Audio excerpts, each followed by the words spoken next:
কি গো মন্টুর বাপ, তোমাকে আমি সারা বারে করছি, কোথাও পাচ্ছি নে। তুমি এখানে বসে আছো?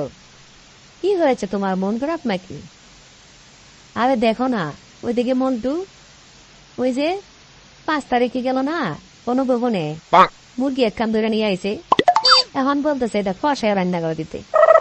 বলো তো, ঘরেতে কোনো বাজার সাজাই নাই, কি করম কও তো? যাও না, হাতে গিয়ে একটু বাজার সাজাই নিয়ে আসো। তোমার ফুলারে বলো ওই গণভবনের মুরগি ফেরত দিয়ে আসতে, আর না হয় বাড়িতে পুলিশ আইসা কোমরে রশি বাইদা ওকে নিয়ে যাবে। গণভবনের মুরগি খাওয়া না, বের করবে না পুলিশে আইসা।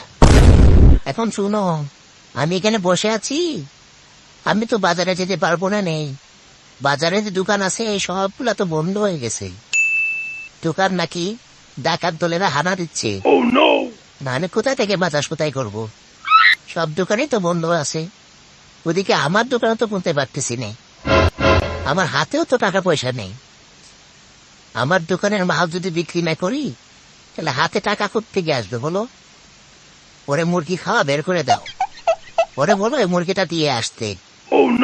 আর আমি যাই, গিয়ে দেখি যদি পরিবেশ পরিস্থিতি ভালো বুঝি আর দোকান খুলবো, আর সন্ধ্যায় বাজার সদাই নিয়ে আসবো। তুমি এখন বাড়ি যাও না?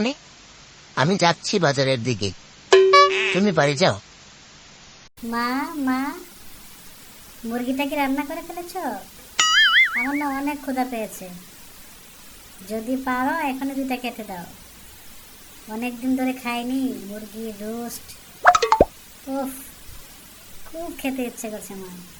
তুমি রোস্ট বানিয়েছো বুঝি? কি হলো, কথা বলছো না কেন? কতই না কষ্ট করে এনেছি মুরগিটা। তুমি জানো আমি যখন মুরগিটা ধরতে গেলাম, আরো 2 থেকে 3 জন শুধু মুরগিটা নেওয়ার জন্য টানা হেঁচড়া শুরু করেছে।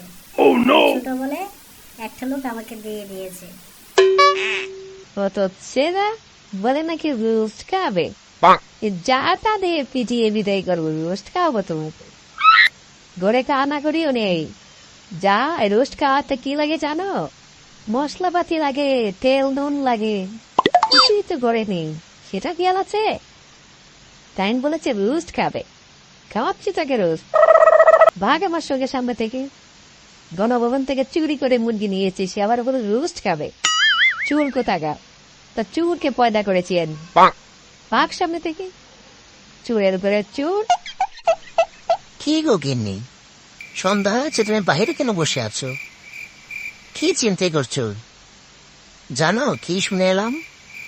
বাজারে তো দোকানপাট সবই বন্ধ, তাও 2-একটা চায়ের দোকান খোলা আছে। ওইখানে টিভিতে দেখাচ্ছে দেশে নতুন সরকার গঠন করছে, ডক্টর ইউনূস নাকি এখানে প্রধান উপদেষ্টা। দেখ পুরো কাছে মোনাজাত করো, যদি দিনকাল ভালো হয় তাহলে দোকানপাট খুলতে পারবো। হ্যাঁ, তাই করব। তবে শুনছো, আমাদের পাশের ঘরের আন্টি আছে না, আন্টির ছেলেটা যে মিছিলে গিয়েছিল, তার পায়ে এবং পেটে যে গুলি লেগেছিল, ও হাসপাতাল থেকে আজকে খবর এসেছে, ওর নাকি অবস্থা খুবই খারাপ।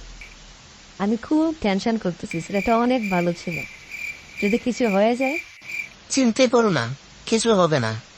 আর এখন থেকে সবকিছু সরকার খুলে দিয়েছে, সবকিছু চলবে।